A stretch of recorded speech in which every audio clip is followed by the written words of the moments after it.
So when we are talking about a new narrative, which is a word I hate, we should think where this narrative is happening. Therefore, we should look a little bit at what is happening in terms of technological progress, which gurus and Apple people sells us like something amazing which is happening right now, and it is not. Because we are living a moment, an era, in which progress is more quantitative than qualitative. Because we have access to more, but it is not necessarily access to what's best. We have more music, more phones, but still after 20 years, my cell phone is much worse than my home phone, and nobody is trying to make it better because it needs investment. They don't want to invest in this. And we have more movies, more information, but are we sure that the information we get on the internet every day is a better information? Try to Google the name of somebody you're looking for you do not know. You will get 15 times the same thing until you find my blog. Just kidding. So, first thing, we should consider that we are living a quantitative evolution rather than a qualitative evolution, and what we need is quality.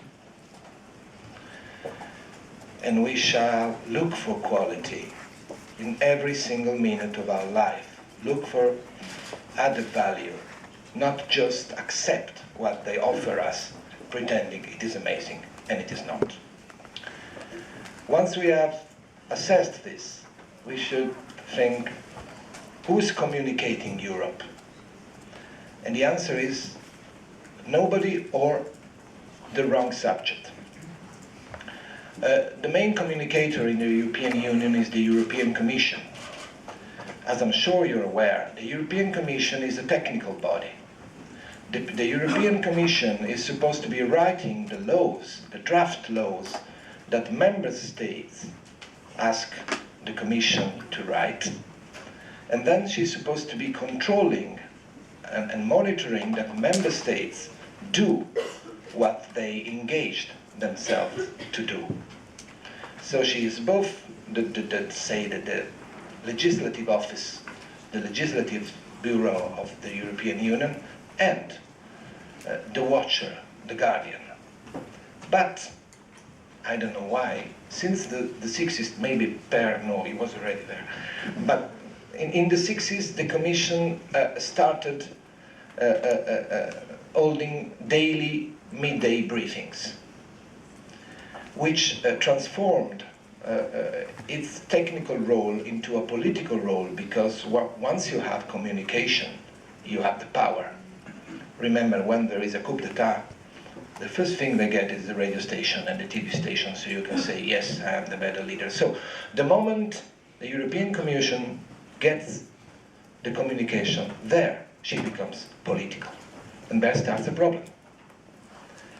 Because who is she communicating for? What can the European Commission communicate? Since they are supposed to be technocrats or former politicians which have abandoned their national roots in order to have a more European point of view, they should be talking about their business, but then they do politics. But while they do politics, they try not to speak and say something that could harm their relation with the member states. They do not want to disturb the member states, and they never do, unless they fail their mission. So, at the end, this is an empty box. Sometimes it's a very empty rule, because they just say a lot of things. They work a lot, they send a lot of press releases, which are totally useless to a journalist who's looking for added value. So maybe, and maybe the Council should be communicating, but I don't see the Council communicating, because then it would be really forced to be speaking on behalf of the government, which they cannot do. I would like to see the European Parliament more active, but 90% is propaganda. And most of the MEPs send press releases which are normally intended to show the Italian public, in case of Italian MEP, or the Cypriot public, that they are in Brussels, that they are thinking of Italy. So there is no such a thing as a European message in the MEPs. So nobody is really communicating. Say the Commission, we shouldn't be communicating. So what are we supposed to be communicating? The first thing I'm expecting Europe to communicate is the things that Europe delivers. Because we can talk about how poor is the result of the European image among the voters. But if the European Union does not deliver, it will get worse and worse and worse every year. It's been 2 years since we are talking about growth. But nothing really happened. We have plans, a youth guarantee scheme. You remember the youth guarantee scheme? I mean, 6.4 billion euros. And after 1 year, 1 year and a half, only 25% of it is for now. It's 800 million euros have been spent, 25% of which have been spent from Italians and French. What are the others doing? They are talking. So communication should happen via deliverance. They should deliver. And they should communicate about this and should try to get down to the common people and tell them this is what we do. But do you think the system or the people, they do really want to have a change in the communication? Probably we do. We are having these days of debate because we know that there's a lack of communication, and Europe is not well communicated, and that's because of the lack of communication that Europe is going pretty bad in the polls. But do you think the politicians really want to change their attitude towards communication? I do not think so. Because they have a very short-termism. They are practicing a short-termism in their points of view. They want to have things now. And it's very easy to put the blame on Europe and to say, yes, we've got to increase the retirement age because Europe asks us. So Europe is rather something that they use for their own goods. You might have heard this before, but in Italy, which is supposed to be my country, the European Union is considered like La Madonna, the Holy Mary. She is. You say Madonna? I'm sorry.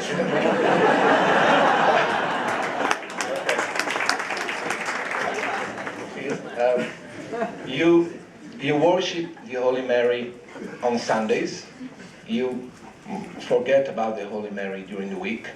And you call for her when there's a crisis, whatever the crisis is. And same is the Europe. I mean, you come to European summits and say, yes, we've been Europeists since Spinelli. And then over the week, you swear Europe, and then there's a crisis, 2 days of rain, Genoa goes underwater, and then the MEPs send a communique saying, Europe should do something. You are the Europe, you do something, that's all.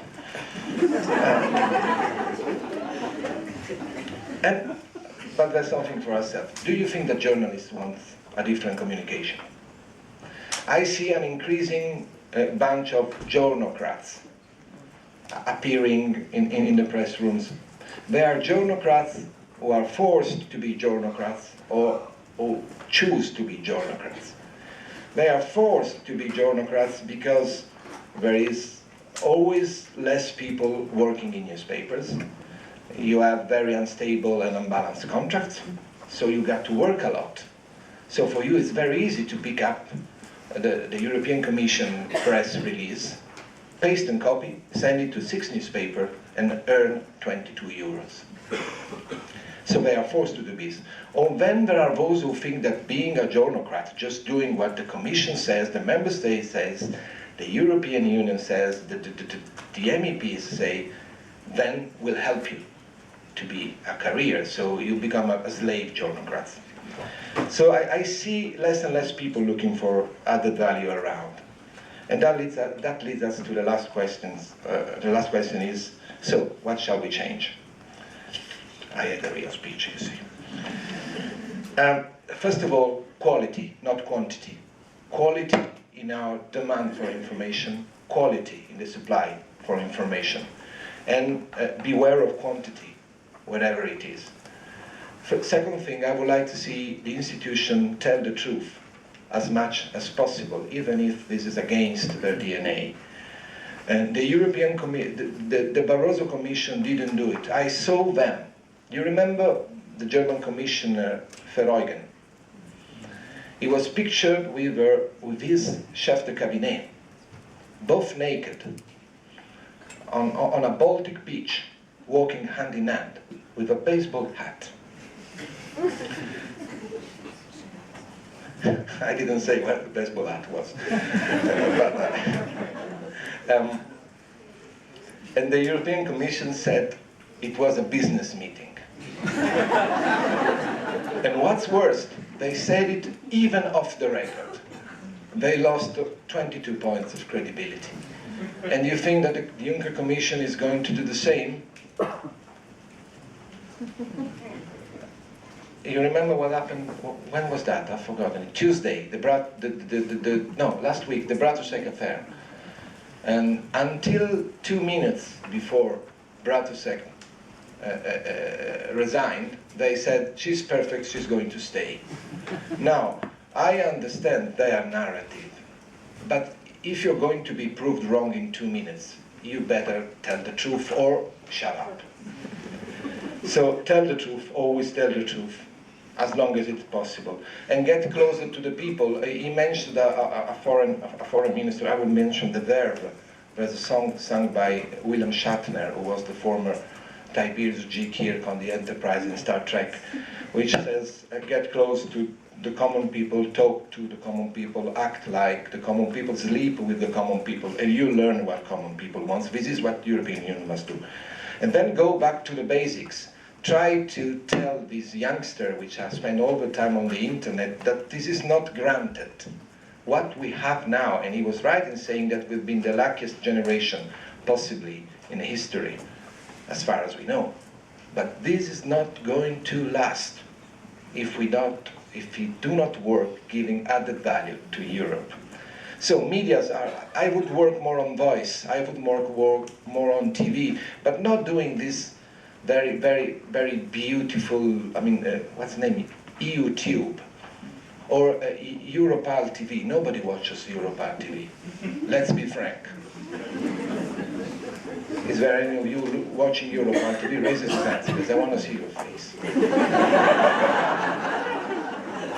And nobody, he doesn't know EuroPal TV. And he was in journalism before I was born.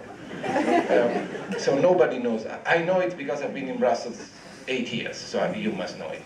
But nobody watches. So let's do a proper television in which just like Arte. Do something nice. Show movies, show things, not just the MEP saying, yes, I'm here in Europe, I'm doing a lot of things for my constituents. That was Boris Johnson, actually. But again, nothing will happen if Europe does not deliver. Deliver, deliver, deliver. Tell the truth and deliver. So, how to sum it up? They told me at school what Marshall McLuhan said. This is that the media the medium is the message. Now we should consider that the message is the medium. If we haven't got a good message close to the people, written by people who talk to the people and sleep with the people, we will go nowhere. And I'm worried about this because with the new things, I still got 14 years before I retire. So we better do our job very well from now on If you don't want to do it for yourself, do it for me. Thank you.